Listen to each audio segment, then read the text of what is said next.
주님을 사랑합니다. 경배합니다. 모든 영광 주님 받으소서. 저희들이 바로 잃어버린 아들입니다. 주님 앞에 고백합니다.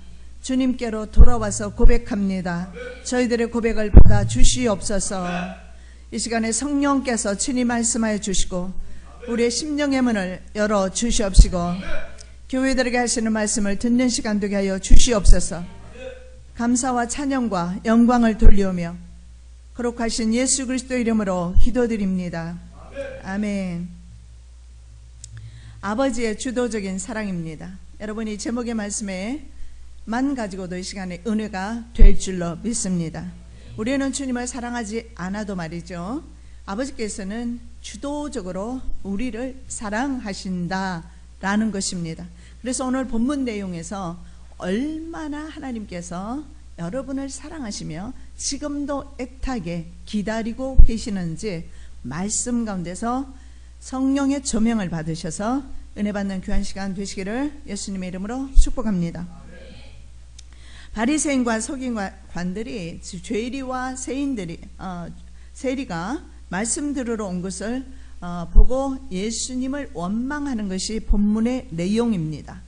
여전히 본문 가운데 보면 비난하는 무리가 있는가 하면 그리고 주님께로 나오는 그런 무리가 있는데요, 바리새인과 서기관들은 여전히 그 죄인들이 돌아오는 것을 보고 비난합니다. 자, 우상 숭배와 변질된 신앙으로 유대인들의 주의는 아주 심각했습니다. 어쩌면 오늘날의 우리들의 모습과도 같은 것 같습니다. 문제는 병이 아주 깊지만 자신의 병이 깊은 줄을 몰라요. 육체의 병은 병원에 가면 진단을 내려줍니다. 목이 아프다, 팔이 아프다, 허리가 아프다 진단 내려줍니다. 그러나 영적인 병은요, 아무도 진단을 내려주는 사람이 없기 때문에 병이 깊어도 알지 못해. 그러면 영적인 병은 누가 진단을 내려주시느냐? 성령께서 진단을 내려주셔요. 그러나 성령의 임재를 경험하지 못하면 아무도 진단을 내려주지 않기 때문에 자신의 영적인 질병이 얼마나 큰지 알 수 없는 상태로 어떤 사람은 예수 믿어도 20년, 30년, 60년 그대로 믿다가 돌아가는 사람들이 많습니다.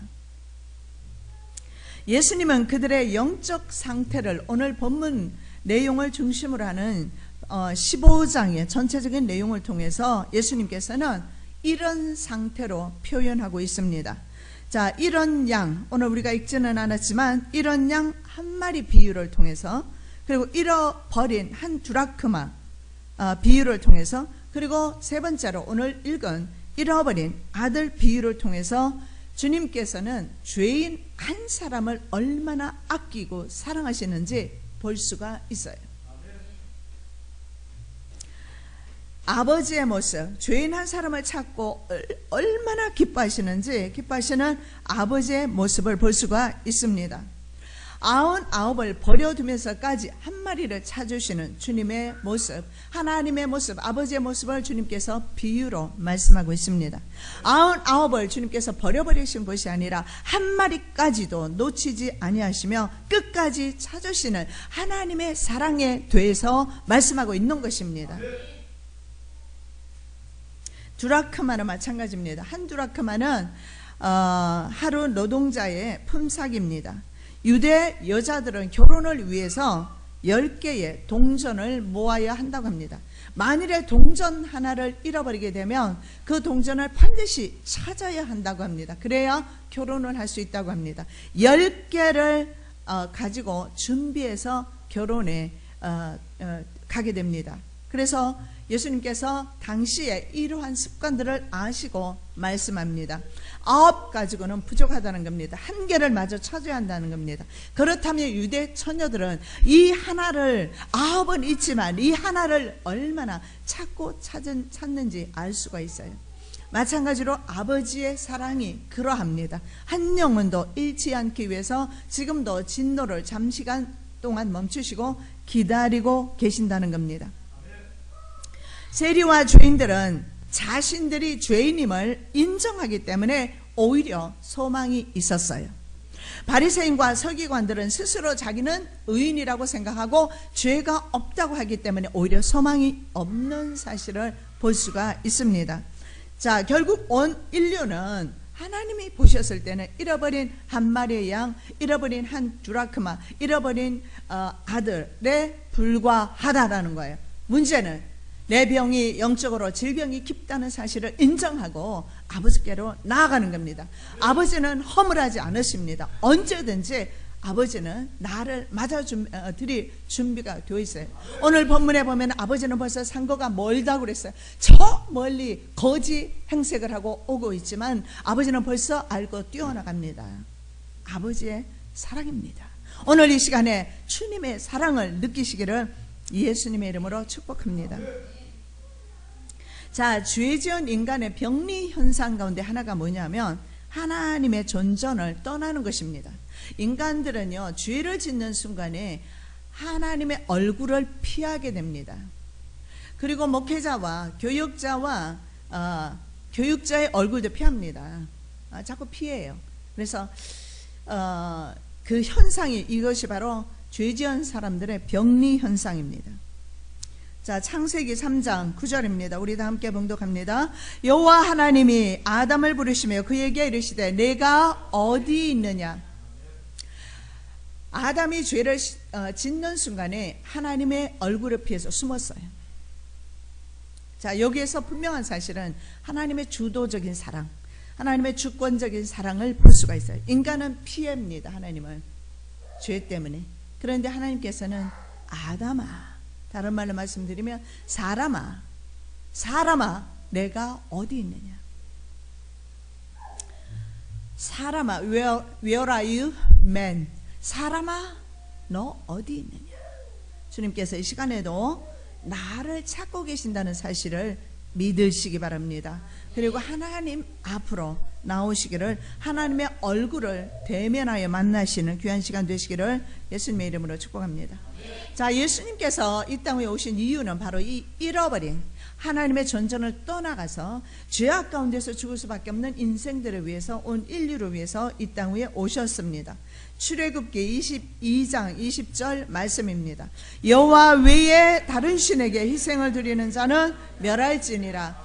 많은 사람들이, 온 인류가 하나님을 떠나서 그때부터는 하나님 안에 피조물을 섬기면서 살아가는 어리석은 백성들 되었습니다. 그래서 인류는 망할 수밖에 없습니다. 분명히 말씀하시기를 다른 신에게 희생을 드리는 자는 멸한다 말씀을 합니다.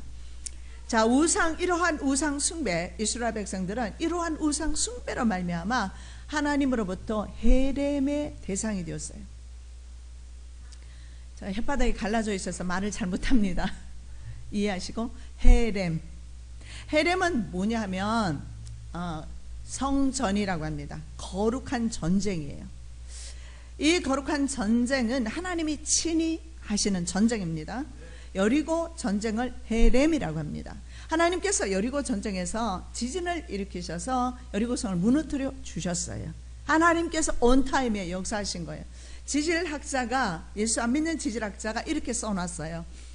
여리고성이 무너진 것은 우연의 일치다. 하나님의 하신 게 아니다. 왜냐하면 지진으로 무너졌다. 저는 그걸 보면서 이 지질학자가 하나님께서 온타임에 지진을 일으키셨다는 것을 증거하고 있구나 알았습니다. 하나님께서 그 시간에 여리고성을 무너뜨려 주셨어요. 왜냐하면 인생살이에서 불가항력적인 일들이 일어납니다. 그런 부분으로 주님이 책임져 주셔요. 이스라엘은 오합지졸입니다. 200만 명이 오지만은, 그러나 오합지졸들이에요. 훈련받지 못하고 총살이했던 사람들이에요. 이들이 바로 가나안에 입성하기에는 가나안 땅이 아주 길어요. 길게 되어 있어요.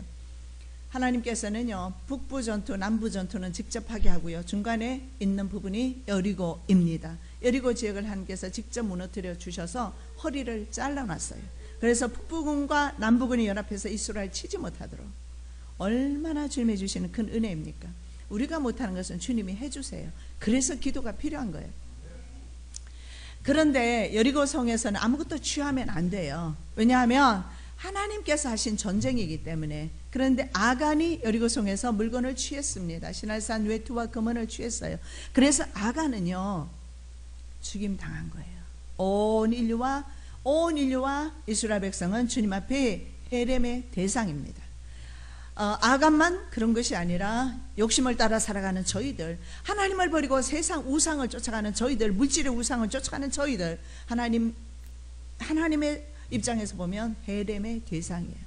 온 인류가 바로 헤렘의 대상입니다. 그럼에도 불구하고 헤렘시키지 않는 것은 진멸이라는 단어로 씁니다. 거룩한 전쟁이라는 뜻도 있지만 진멸시켜라, 이것이 바로 헤렘이에요. 주의하게 사람들은 진멸시키는 것이 주님의 뜻이에요.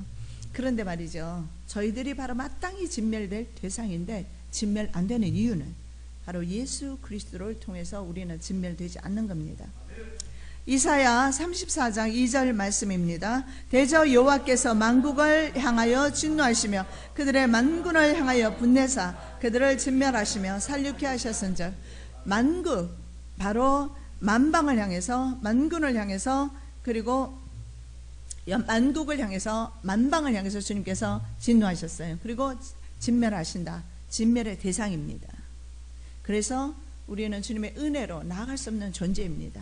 근데 예수 그리스도를 통해서 우리가 이제 구속함을 받았습니다. 자, 첫 번째로 우리가 살펴볼 것은 집 나간 탕자 둘째 아들에 대해서 살펴보겠습니다. 자, 말씀을 들으러 온 세리와 주인들을 의미한다라고 볼 수가 있습니다.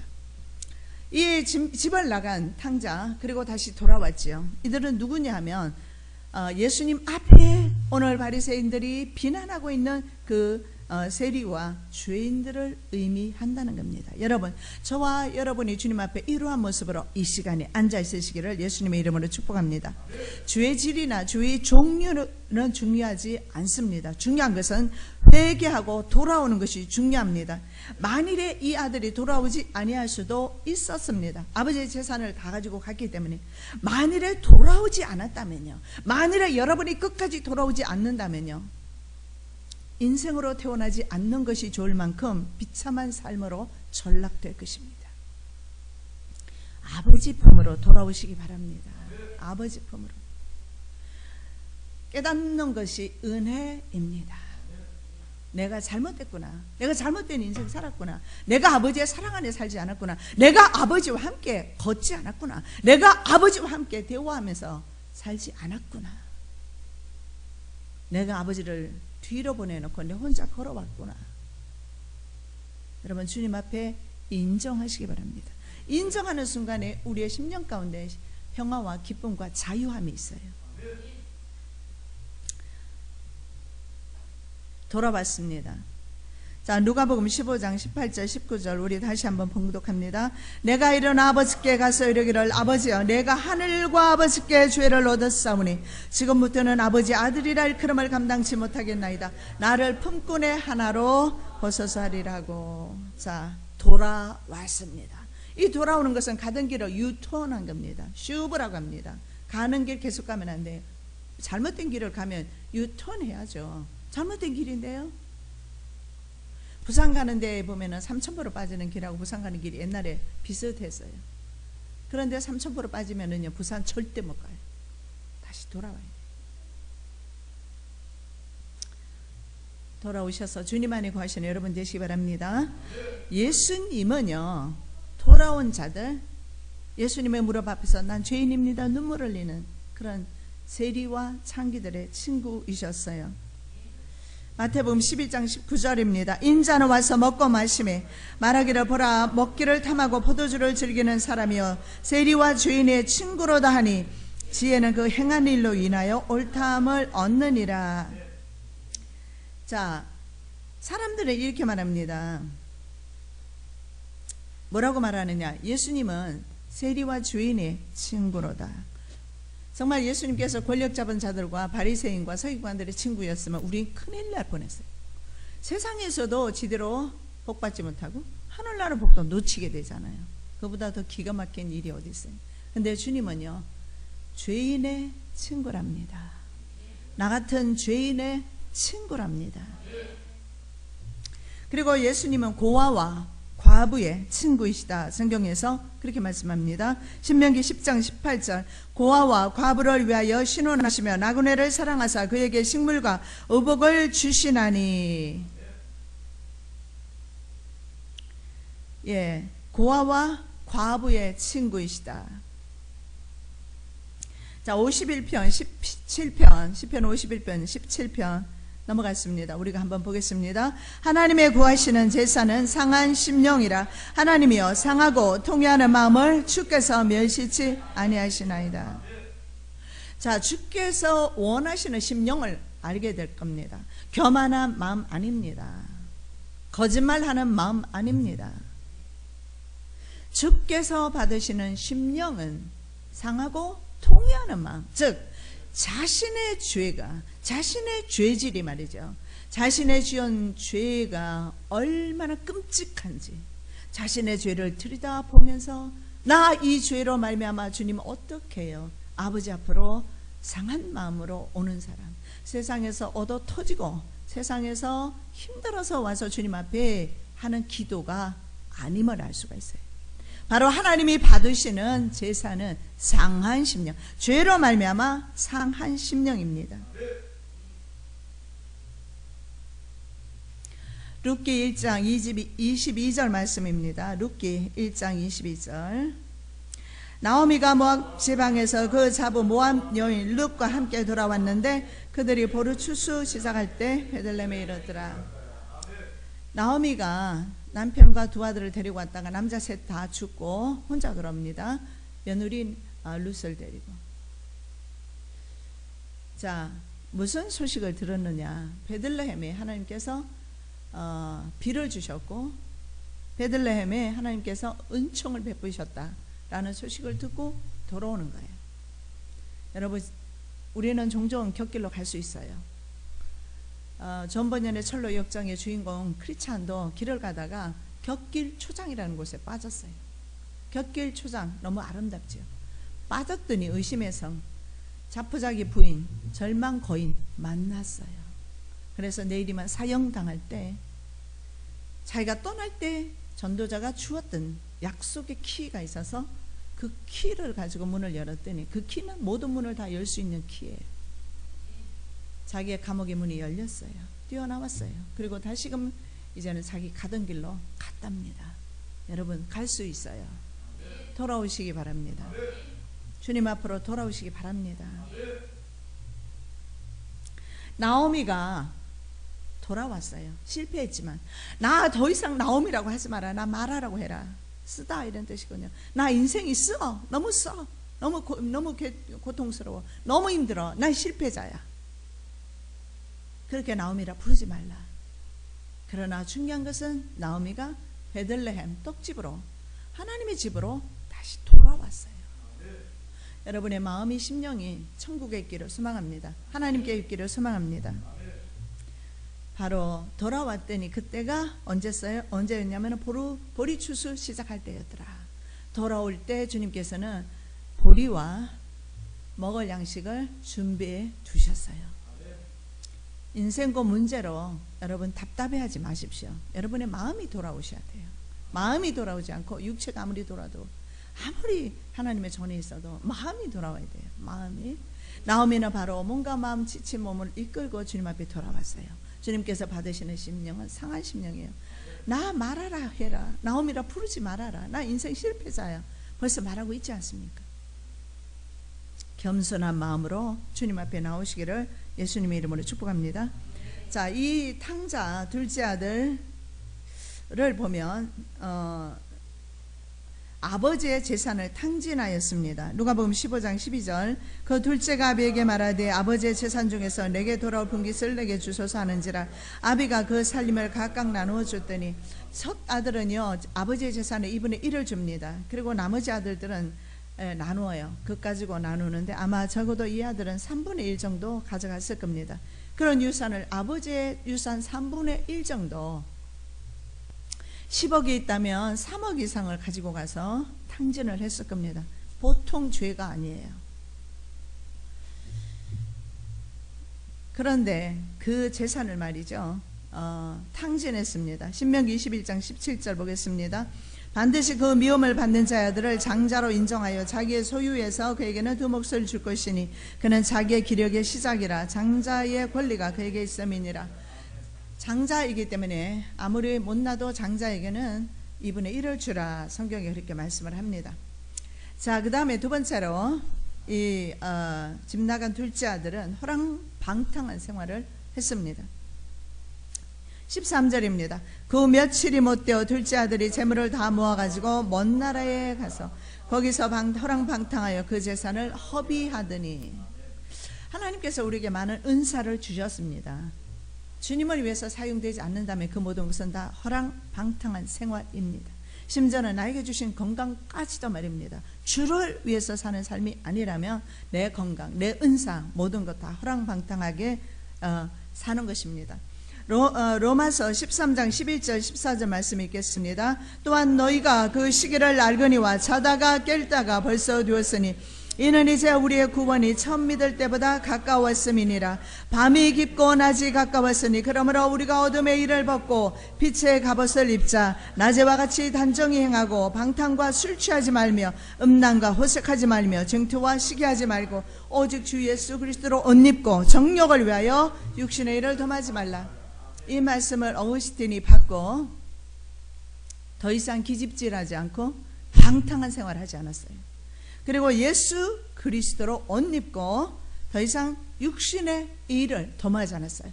여러분 육은 육이고 영은 영입니다. 절대 같이 갈 수가 없어요. 언젠가는 육은 육으로 가는 사람은 끝까지 육으로 간다면 육에서 망할 겁니다. 성령으로 가는 사람은 끝까지 성령으로 가게 될 겁니다. 절대 둘이 같이 가지를 못해요. 그것이 바로 양과 염소입니다. 아마 어거스틴이 계속 그 길로 갔다면 만이교에 빠졌죠. 여자 없이는 못 살죠. 허랑방탕한 로마의 생활을 즐기고 살았어요. 계속 그대로 갔다면 그는 그대로 끝났을 겁니다. 그러나 그 어머니 모니카가 32년 동안 눈물로 기도했어요. 그래서 어거스틴은 일대 교부로서 가장 유명한 교부로서 지금까지 그 이름을 날리고 있고 그분의 책 참회록 같은 것은 세계적으로 유명합니다. 아마 성경 다음으로 많이 읽히지 않을까요? 전번연의 철로역정 다음으로 많이 읽힐 겁니다. 참회록 읽어보십시오. 어떤 식으로 그가 철저하게 죄가 많은 곳에 은혜가 더하다는 것을 그분을 통해서 알 수가 있어요. 여러분 많은 죄 지었습니까? 중요하지 않아요. 지금도 내일도 계속 지을 겁니다. 문제가 됩니다.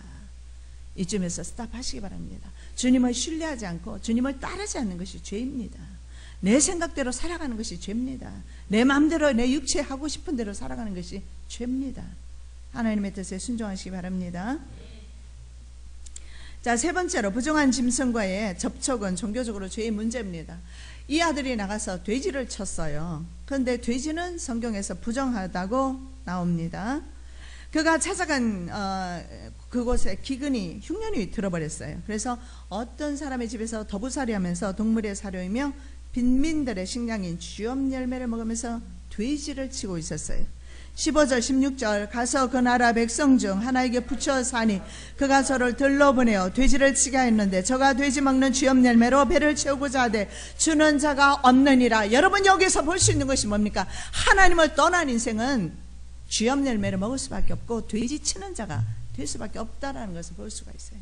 그 귀한 아버지의 집에서 그가 떠났을 때부터 돈이 많았기 때문에 그 돈 가지고 얼마든지 할 수 있다고 생각했었는지 모르겠지만 그에게 다가오는 인생은 쥐엄 열매나 먹고 돼지나 치는 인생으로 전락할 수밖에 없습니다.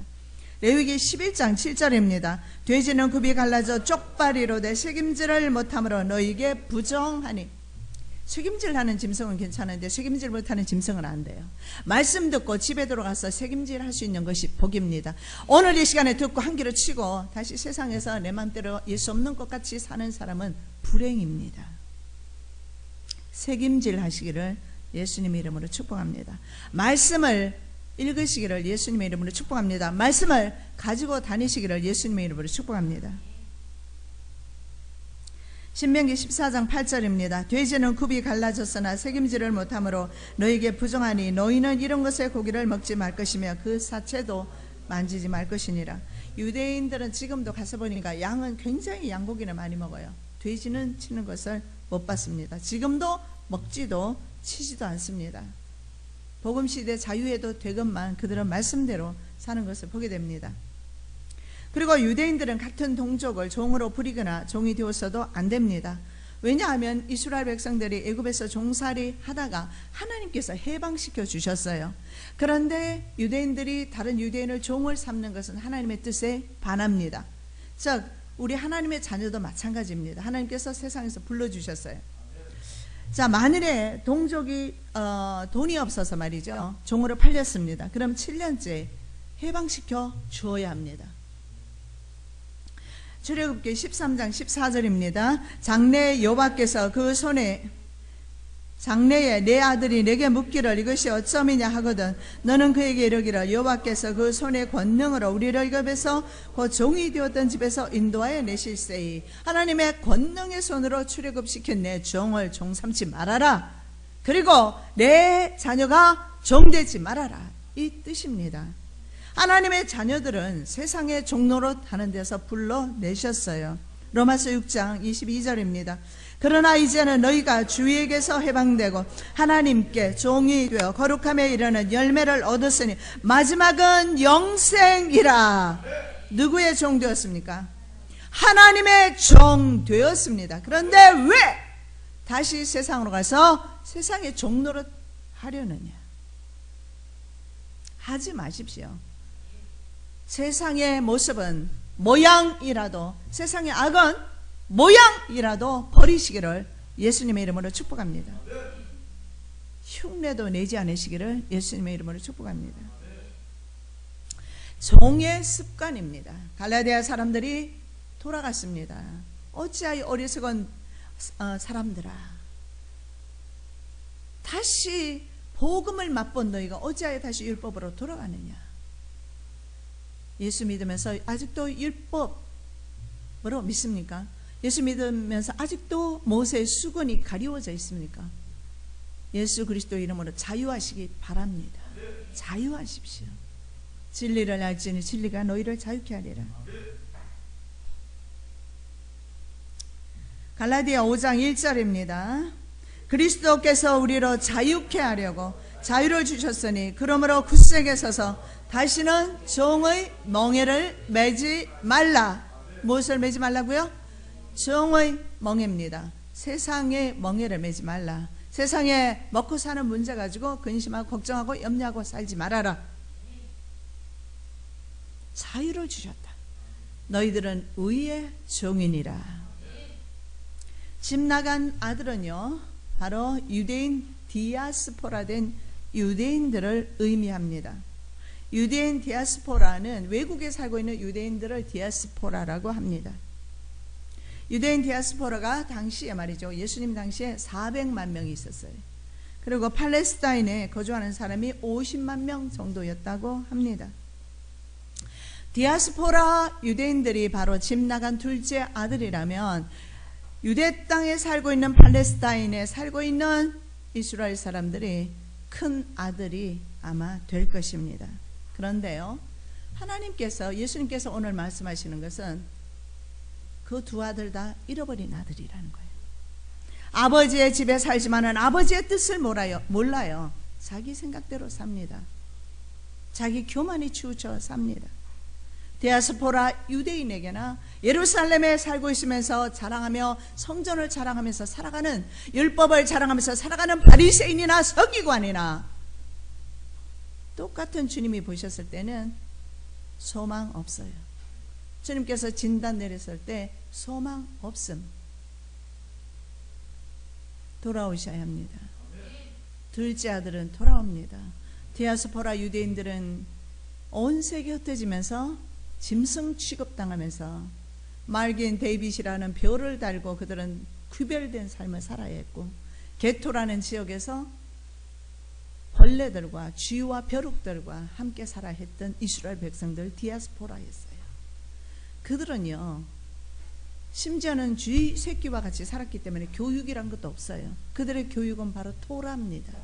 그 토라의 말씀을 자녀들에게 계속 가르쳤어요. 세상 학문 하나도 못 가르쳤어요. 그러나 하나님의 말씀 토라, 모세의 율법을 가르침으로 그 자손들이 오늘날 국제 유대 금융 자본, 전 세계 부를 다 장악한 겁니다.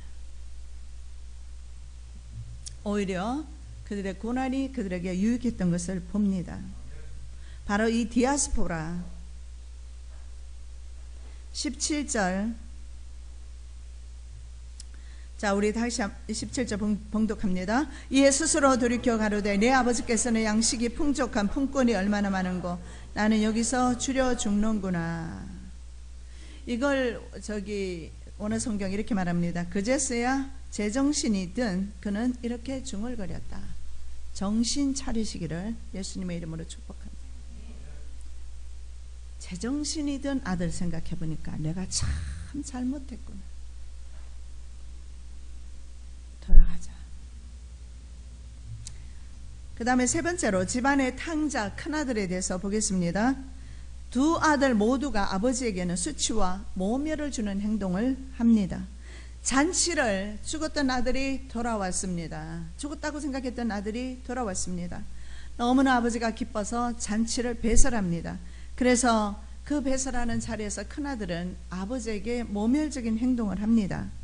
15장 28절입니다. 저가 노하여 들어가기를 즐겨 아니하거늘 아버지가 나와서 권한대. 이게 무슨 망신입니까? 종을 보내서 데려와도 안 되고, 그리고 이미 거기서는 동네 사람들까지 와서 잔치를 벌이고 있는데 아버지가 직접 나와서 그를 데리고 갑니다. 들어갔는지 안 들어갔는지 몰라요. 여러분, 들어갈 겁니까? 안 들어갈 겁니까? 지금 이 시간에 결정하십시오. 아버지의 집으로 들어갈 것인가 말 것인가, 내가 이대로 세상에서 주님 없이 살아갈 것인가 말 것인가. 예수님의 부모처럼 예수님이 동행한 줄 알고 3일 길을 갔어요. 다행이지요. 40일을 갔으면 어쩔 뻔했어요. 40년을 가면 어쩔 뻔했습니까? 그런데도 미련한 사람들은 40년을 예수 없이 걸어갑니다. 예수 없이 걸어가는 것은 예수 믿어도 너무나 피곤합니다. 너무 피곤해요. 저는 요즘 몸이 왜 이렇게 안 좋은지 너무너무 피곤해요. 좀 쉬어야 되겠구나 생각을 하고 내일부터는 좀 쉬려고 하는데요. 몸이 아픈 것은 쉬면 회복이 돼요. 영혼의 피곤함은 누가 채워줄 겁니까? 세상에 그 어떤 거 다 갖다 놔보세요. 아무것도 채워줄 수 없어요. 오직 예수 외에는. 성경에는 그 아들이 들어갔는지 안 들어갔는지 말씀 안 하고 있어요.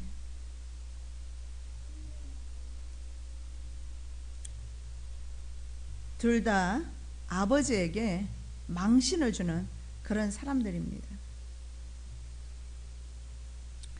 자, 당시 종교 기득권층의 예수님에 대한 태도이기도 합니다.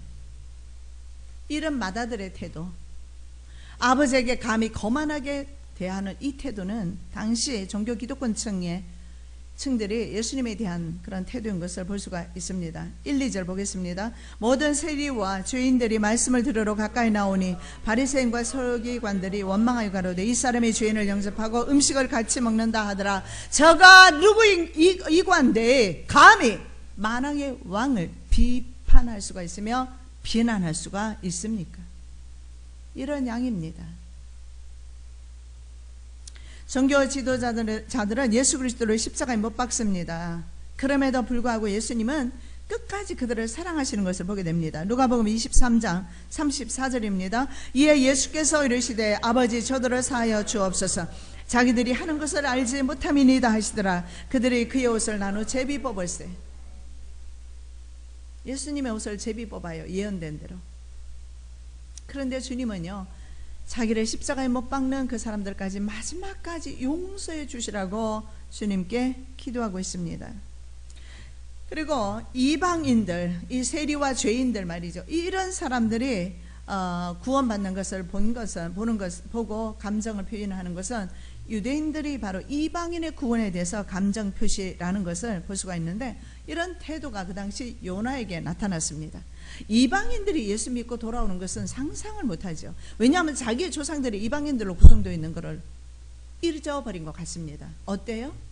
아브라함도 벌써 원래 가나안 사람이 아니었어요. 바벨론 사람이었어요. 갈대아 우르에서 나왔잖아요. 갈대아인입니다. 그리고 그 아내들 중에서 누가 있습니까? 가나안 땅 여인이 있잖아요. 누가 있죠? 기생 라합이 있지 않습니까? 그리고 시아버지와 동침한 여자, 아주 콩가루 집안, 이 콩가루 집안의 후손들이 바로 이스라엘이에요. 근데도 그들은 하나님의 말씀을 맡았다고 목을 뻣뻣하게 하면서 이방인의 구원을 기뻐하지 않아요. 요나가 그랬습니다. 자, 말씀 보겠습니다. 요나가 심히 싫어하고 노하여. 복음을 전하라고 하니까 자기가 죽게 생겼으니까 고기 뱃속에서 나오긴 나왔어요. 그럼 고기 뱃속에서 회개한 것은 뭐예요? 온전한 회개가 아닌 것 같아요. 고기 뱃속에서 나와서 어쩔 수 없이 복음을 전했어요. 전하고 자기는 박넝쿨 밑에서 언제 망하나, 요나 니느웨가 언제 망하나 내려다보고 있었어요. 이게 인간의 마음이에요. 내가 잘 되는 것은 할렐루야나, 그리고 남이 잘 되는 것은 어때요? 비유가 틀려요. 예수 믿는 사람의 심령이에요. 그래서 안 망해요. 오히려 박넝쿨이 말라버려요. 막 성질을 내요. 그 다음에 말씀에, 자, 읽어보겠습니다. 7절입니다. 니느웨는 좌우를 분별치 못하는 자가 12만여 명이요 육축도 많이 있나니 내가 아끼는 것이 없지 합당하지 아니하냐. 11절. 네가 어떻게 너 자신을 위해서 박넝쿨은 그렇게 아끼고 사랑하면서 이 12만 명을 내가 아끼지 않겠느냐. 마땅하지 않겠느냐.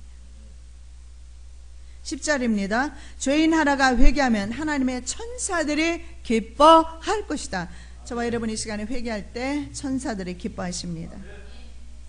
자, 이제 마지막으로 세 번째, 무조건적인 하나님의 사랑 보겠습니다.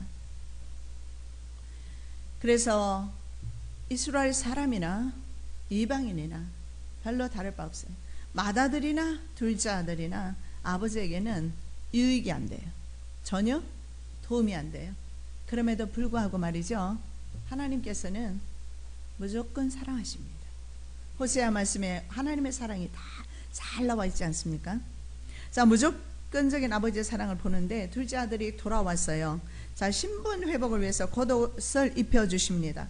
이 겉옷이라는 게 지금은 우리가 겉옷 그냥 좋은 거 멋진 거 사 입으면 그만이에요. 그 당시에는 그렇지 않아요. 신분 회복의 첫 번째 선언이 제일 좋은 겉옷, 스톨레라고 합니다. 스톨레, 이것을 입혀 주었어요.